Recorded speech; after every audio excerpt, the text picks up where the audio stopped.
नमस्कार भाई दोस्तों, स्वागत आप सभी का हमारे इस YouTube channel Swami Vivekananda study में। तो अपा कर रहे थे चैप्टर आईपीसी का। आईपीसी की धारा हमने 21 तक कर ली थी, लोक सेवक की परिभाषा तक। धारा 21 में लोक सेवक की भाषा परिभाषित है। धारा 14 में गवर्नमेंट सर्वेंट की परिभाषा है। और अब आगे धारा 22। तो धारा 22 में क्या है? धारा 22 है भाई जंगम संपत्ति। जंगम संपत्ति के बारे में, जंगम संपत्ति कौन सी होती है? मूवेबल प्रॉपर्टी को जंगम संपत्ति बोलते हैं।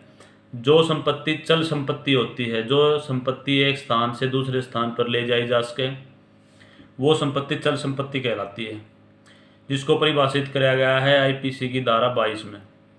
और अचल संपत्ति कौन सी होती है? जो एक स्थान से दूसरे स्थान पर ना ले जाई जाए, वो संपत्ति कहलाती है अचल संपत्ति। चल संपत्ति को अचल संपत्ति कैसे बनाया जाता है भाई? जैसे पेड़ है, अचल संपत्ति है, उसको काट दिया और ले गए, वो चल संपत्ति बनेगी। तो अचल संपत्ति को चल संपत्ति बनाया जा सकता है। इसके बाद है भाई धारा 23 आईपीसी परिभाषा की, जो चल रहा है अपना चैप्टर। इसमें बताया गया भाई फिर सदोष लाभ और सदोष हानि धारा 23 में परिभाषित कराया गया है।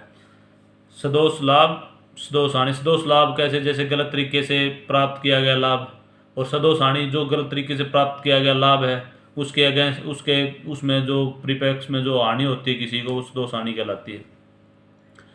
धारा 24 में बेईमानी से परिभाषित किया गया है। जब कार्य नेक नीति से न किया जाए तो ये माना जाता है कि भाई ये कार्य बेईमानी से किया गया है। ये धारा 24 बतलाती है बेईमानी से किए गए कार्य को।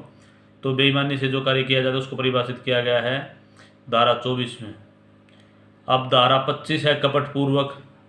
इसमें है कि जो कार्य बेईमानी से किया गया वो कपटपूर्वक हो गया, क्योंकि उसमें नेक नीति थी नहीं, बेईमानी की नीयत से किया गया तो कपटपूर्वक कार्य हो गया, धारा 25। अब है धारा 26। धारा 26 बतलाती है विश्वास करने का कारण।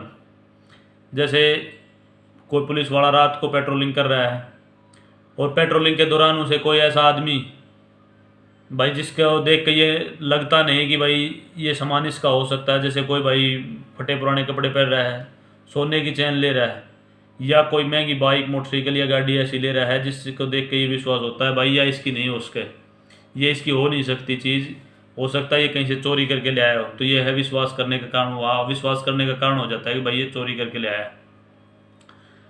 धारा 27 में परिभाषित कराया गया है कि अगर किसी के पत्नी के, नौकर के या लिपिक के कब्जे में जो संपत्ति है उसके बारे में ये माना जाएगा कि ये संपत्ति उसी व्यक्ति की है। ये धारा 27 बतलाती है। धारा 28 में बताया है कूटकर्ण, किसी चीज़ की नकल बना लेना या उसके जैसा कुछ दिखने वाला वैसा ही सामान तैयार कर लेना, कूटकर्ण कहलाता है भाई। ये धारा 28 में परिभाषित है।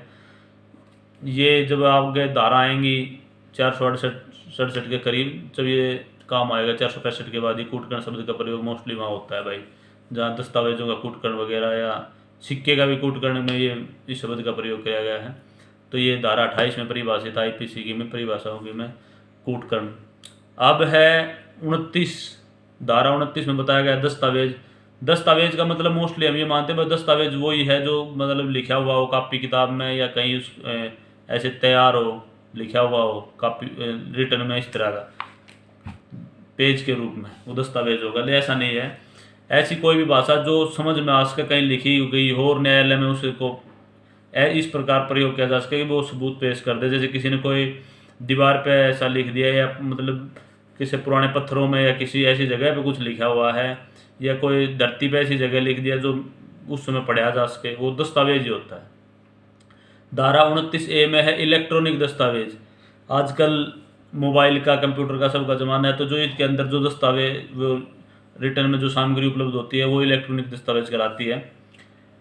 धारा 30 मूल्यवान प्रतिभूति के बारे में है। मूल्यवान प्रतिभूति कोई भी हो सकती है, कोई मोहर हो सकती है, कोई चिन्ह हो सकता है, या किसी का लेबल हो सकता है, वो मूल्यवान प्रतिभूति होती है। कोई धनराशि हो सकती है, या कोई जैसे कोई स्टैंप वगैरह होते हैं जो कोर्ट वगैरह का जो वो पेपर होता है, वो ये सब मूल्यवान प्रतिभूति में आते हैं। धारा 31 में विल को परिभाषित किया गया है। विल मतलब वसीयत, जैसे कोई अपनी वो विल करता है उसको परिभाषित धारा 31 में किया गया है। धारा 32 में कार्यों का निर्देश देने वाले शब्दों के अंतर्गत लोक को परिभाषित किया गया है। और धारा 33 में कार्य तथा कार्य का लोप। कार्य का लोप का मतलब होता है भाई किसी कार्य को जानबूझकर ना करना, उस कार्य की अनदेखी करना। भाई ड्यूटी करने का काम है और ड्यूटी ना करे, जाके ड्यूटी पर सो गया तो लोप हो गया। तो कार्य और लोप को परिभाषित किया गया है धारा 33 आईपीसी के अंदर। धारा 34 जो है ये बहुत इंपॉर्टेंट धारा है। धारा 34 के उसमें बहुत मतलब कन्फ्यूजन रहता है। ये है सामान्य आशय। धारा 34 परिभाषित करती है सामान्य आशय को। तो धारा 34 के बारे में बहुत से लोग कन्फ्यूज होते हैं कि भाई धारा ये 34 क्या चीज़ है। एक जो सामान्य उद्देश्य है उसके साथ इसमें ये कई बार कंट्रोवर्सी हो जाती है इन दोनों में समझने में, और ये गलत उत्तर हो जाता है कई बार। तो धारा 34 सामान्य आशय, जब कई लोग मिलकर एक ही विचारधारा बना के एक सा काम सोच के जब कोई कार्य करते हैं तो वो उनका सामान्य आशय होता है। तो जो ये वहाँ प्रयोग की जाती है जहाँ कुछ जैसे षड्यंत्र वगैरह में के काम होते हैं तो उसमें सामान्य आशय लगभग सबका एक आशय है, इसमें धारा 34 का प्रयोग किया जाता है। धारा 35 बताते हैं कि कोई कार्य इस कारण अपराधी है कि वो भाई आपराधिक ज्ञान के साथ किया जाए। भाई किसी को पता है कि कार्य आपराधिक है और उसमें उसकी मेंटलिटी भी जब क्रिमिनल हो तो इसीलिए इस कारण वो कार्य आपराधिक बन जाता है। और धारा 36 बताती है कि अंशतः कार्य के लोप द्वारा कोई अपराध घटित करना। जैसे किसी की भाई हवालात में ड्यूटी लग रही है, हवालात में कैदी है और वो उसको खाना नहीं देता, अंशतः लोप कर दिया, एक टाइम का खाना नहीं दिया, थोड़ा सा कार्य का लोप किया, अगला संतरी आया उसने भी वही कार्य कर दिया, खाना नहीं दिया, ऐसे करके चलता रहा और वो कैदी मर गया। तो सभी ने थोड़ा थोड़ा अंशतः कार्य करके थोड़ा थोड़ा कर कार्य का लोप करके, कार्य ना करके कार्य का लोप कर दिया, जो कार्य उन्हें करना था वो करे अनिल, कार्य का लोप करके अंशतः कार्य का लोप करके और कोई अपराध घटित करते हैं तो उसका जो परिणाम होता है वो धारा 36 में परिभाषित किया गया है। इसके बाद आती है भाई धारा 37। धारा 37 में बताया गया है कि भाई किसी अपराध को घटित करने के लिए एक एक करके सहयोग करना। भाई जैसे बैंक लूटने गए, कोई गेट पे खड़ा होगा, कोई भाई मैनेजर के कान पे पिस्तौल लगा रहा है, कोई कैश लूट रहा है, इस तरह करने का, तो ये धारा 37 में परिभाषित किया गया है।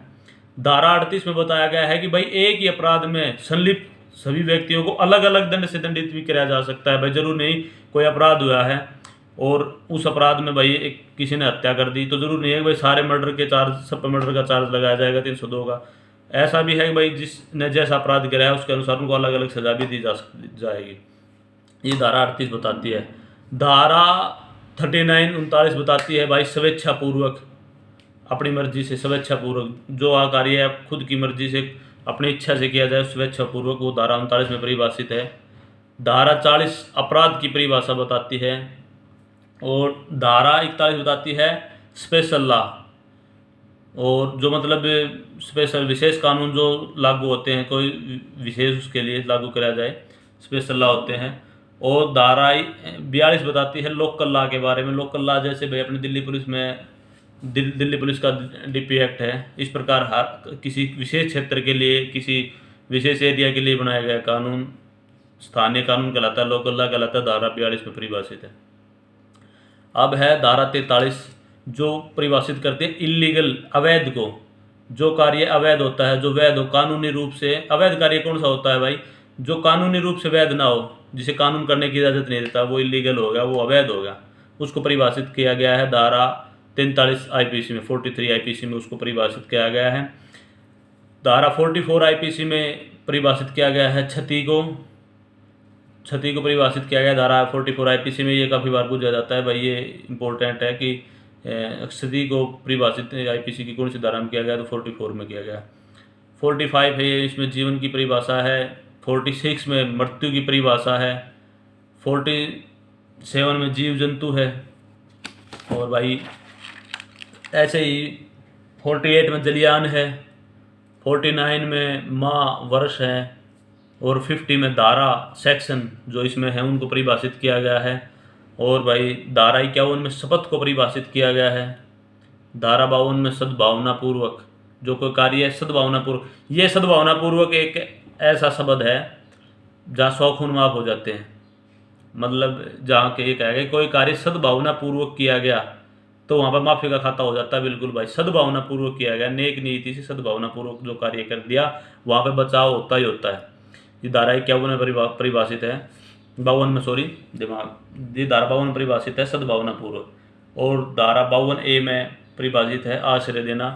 कई बार ये भी पूछ लिया जाता है, ये जो क्वेश्चन वैसे आते हैं कि भाई इसमें कौन सही सुमेलित है, ऐसा करके पूछ लिया जाता है, तो वहाँ लिख दिया जाएगा आश्रय देना, और आगे लिख देंगे सेक्शन 52 IPC, और आप कर दोगे हाँ भाई 52 में है, जबकि 52A में है, तो ये 52A में आश्रय देना है।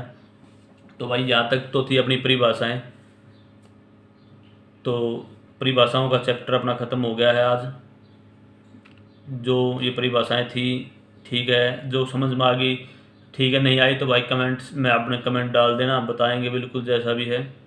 और ये एक बार इसको कंप्लीट कर लेते हैं, एक बार IPC को, दोबारा रिवीजन की वीडियो फिर डालेंगे अच्छे से और भी अच्छी जानकारी के साथ। आप जुड़ें तब तक हमारे चैनल के साथ, और चैनल को सब्सक्राइब कर लें, अपने साथियों से भी करा लें। जब तक B1 के एग्ज़ाम आएंगे बिल्कुल और अच्छी वीडियो बनाकर भाई, अच्छी जो मतलब जो कोई आपको संशय रह जाएगा उसके विषय पर दोबारा वीडियो बना देंगे। कमेंट में आप डाल देना कि ये नहीं है। तो तब तक के लिए इजाज़त है भाई।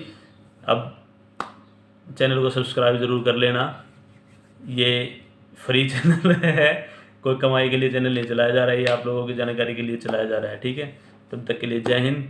अब चैप्टर चालू करेंगे 76 से 106 का, सामान्य अपवाद का जो है उसके बारे में वीडियो बनाएंगे कल आपके लिए स्पेशल वीडियो। और तब तक के लिए नमस्कार, जय हिंद।